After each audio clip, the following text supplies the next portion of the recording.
Hi, this is Jen Rubin, and this is Jen Rubin's Green Room. What a contrast we've had this week. President Biden went to Normandy and is giving really 2 days worth of speeches and commemorations. He looks strong. He's articulating a very clear message that we should not fritter away the democracy that so many people gave their lives to protect. It's a powerful message. It's a message against isolationism, obviously directed at the campaign. But it's also about honor. It's also about the sense of pride in America that Donald Trump, or should I say felon Donald Trump, has none of. He calls this a cruddy country. He says we've gone to hell. He says things are terrible. He really does hate America as it is because, of course, America didn't elect him last time. So, of course, it's the object of his scorn. But you do have the split screen. On one hand, the President of the United States out there gave an interview to ABC, has been speechifying. Also, coming out this week was a print interview with Time Magazine, which is a pretty detailed, meaty discussion of various issues. And on the other hand, you have Donald Trump threatening to prosecute his tormentors, babbling on at these press evals, and also on Fox News and other right-wing media outlets, sounding like a complete crazy person, unable to articulate really any kind of sensible plan, any kind of sensible agenda. And of course, he's going to be sentenced next month. We're almost a month away from that. He could be sentenced to jail. He should be sentenced to jail, if for no other reason. Then how else is the judicial system going to protect itself? The longer he's out there, the more he incites people, the more he smears people, the greater danger that the judge, the judge's family, the jurors, the court personnel are placed in. So I would certainly hope that some jail time is involved, but we shall see. Now, in the midst of all this, the Wall Street Journal had the unfortunate timing to put out what was a widely ridiculed piece saying, some people, always be on the lookout when people say some people, are aware or suspect or believe that behind closed doors, Joe Biden is slipping. Now, well, where's the facts? There are only two witnesses. There are only two sources on the record are Kevin McCarthy and Mike Johnson. You could not come up with two less reliable sources. And of course, Kevin McCarthy previously reported after some of his sessions with the president that Biden was sharp. Biden was on top of things. And so on one hand, you have two obviously partisan people out to do a hit job. And on the other hand, every Democrat that is quoted in the piece says, no, he's fine. He's good. He's on the money. He's detailed. He's making all these deals. He's governing. So how does a piece like that even get into the Wall Street Journal? Well, there's two ways that this happens.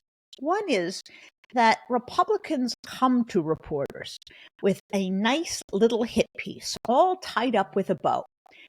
They tell the reporter, you'll get this from Kevin McCarthy. You'll get Mike Johnson to say this.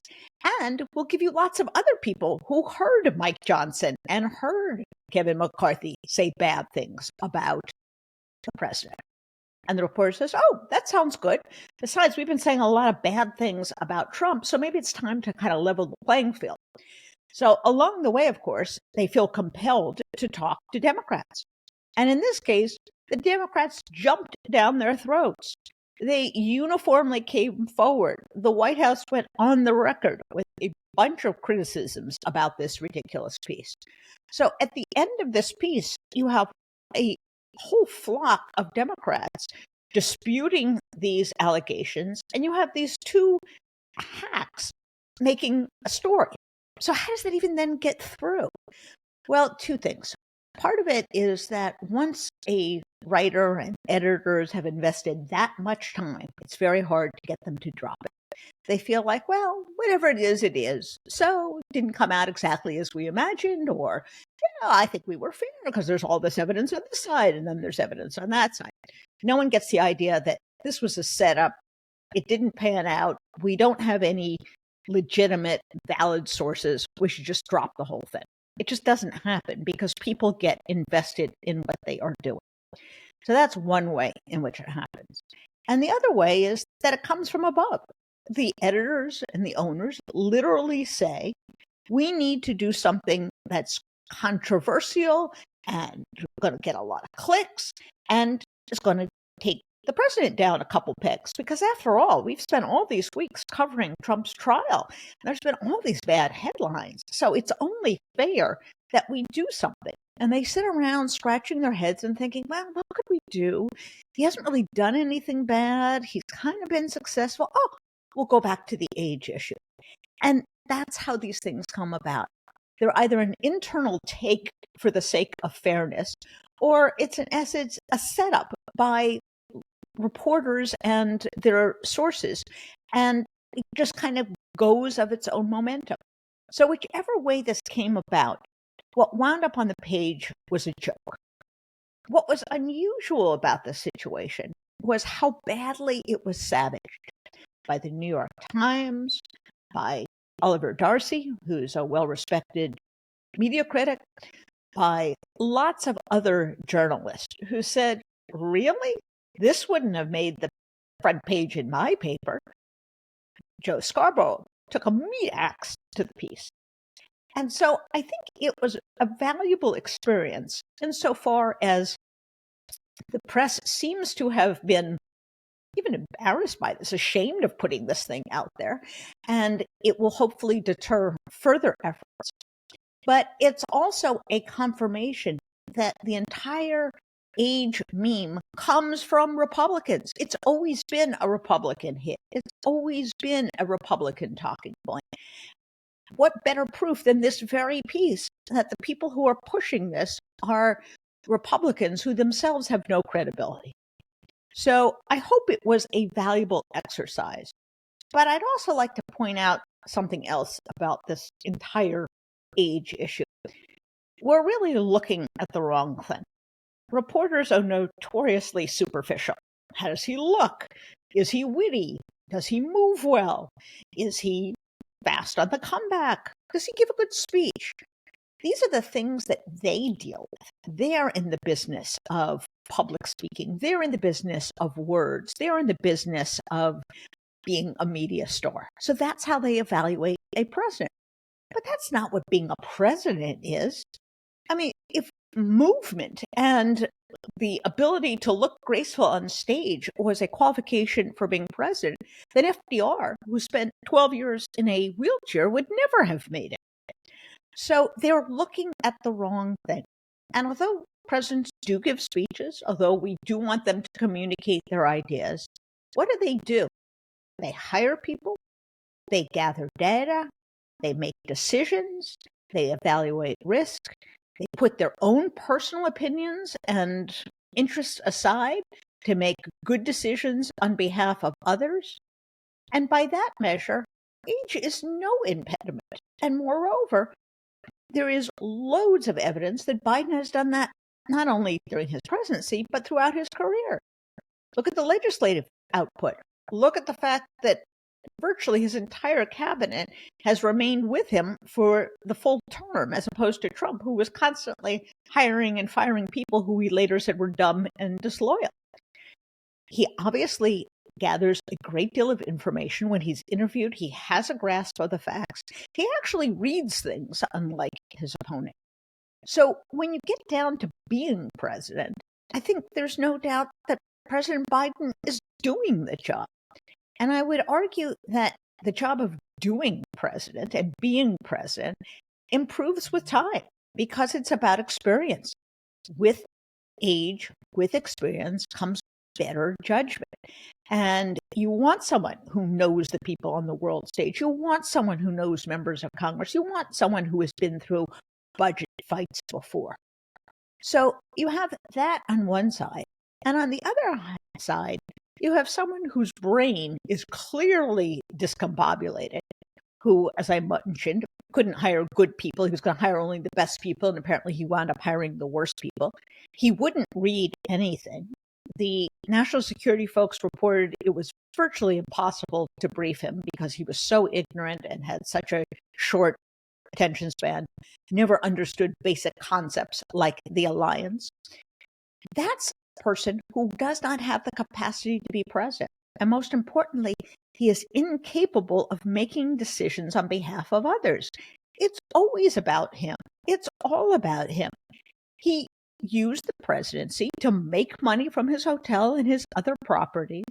He was a nonstop effort to garner praise and flattery from friends and foe. And when foes fell all over themselves because they knew he could be manipulated, he fell for it. That's how he became Putin's big cheerleader. That's how he became a praiser of the North Korean dictator. It's easy to play him for a fool because he is a fool, and because his own ego makes it so easy to manipulate him. That's what makes him unqualified, unfit. And look at the decision making. He ignores COVID, so hundreds of thousands of people die who wouldn't otherwise have to.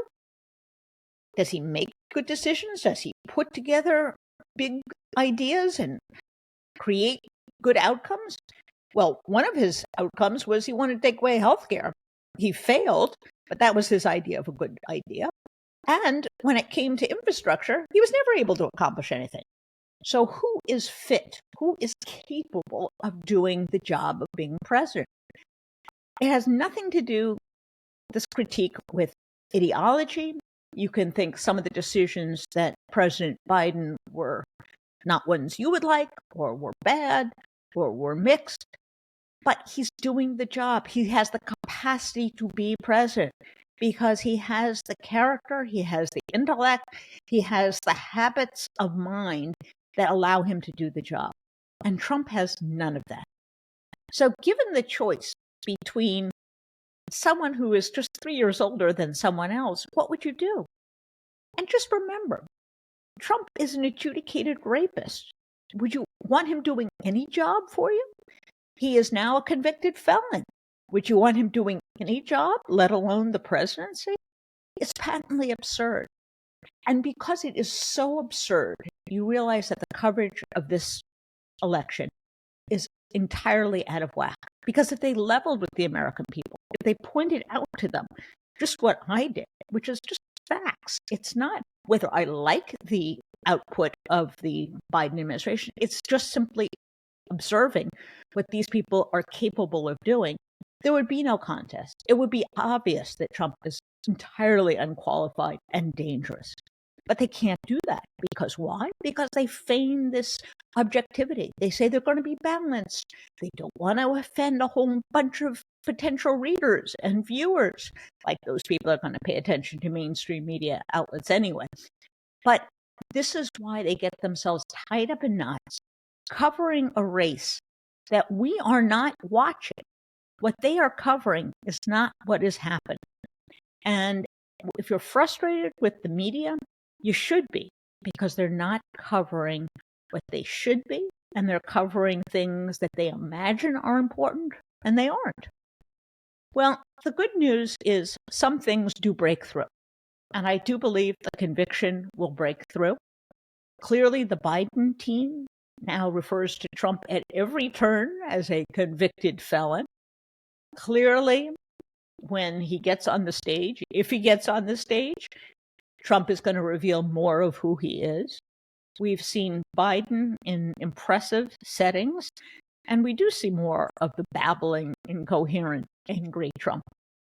And really, do Americans want to elect someone who says right up front their main goal is revenge, is vengeance?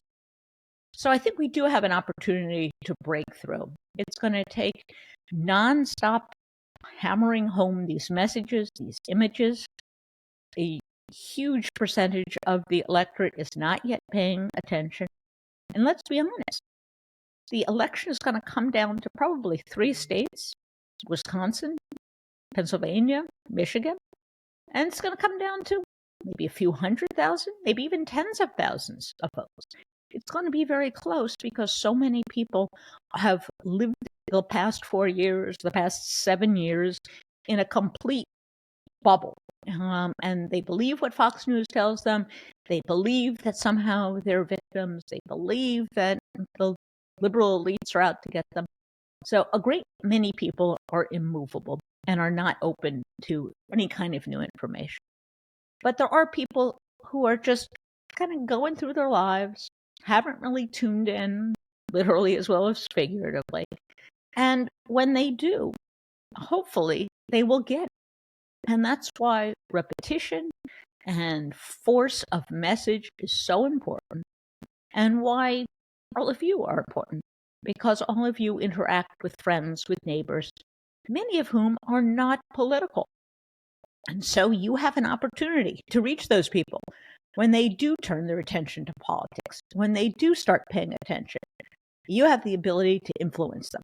You can influence them just on your own platform, whether it's social media or your in-person associations, but you can also do it by volunteering on campaigns, by donating time and money. That's what's required. And I will repeat what President Biden said at Normandy this week. It is breathtaking that these men had the courage to cross those beaches, which are very, very wide, scale those cliffs, and in many cases, give their lives for this country. The least we can do is pay attention and vote and promote democracy. That's all that's required. So if you like this program and you like our other programs, please tell your friends. They can click right there. They can follow us and listen on Spotify, YouTube, Apple Podcasts, or wherever they get their podcasts. Bye-bye.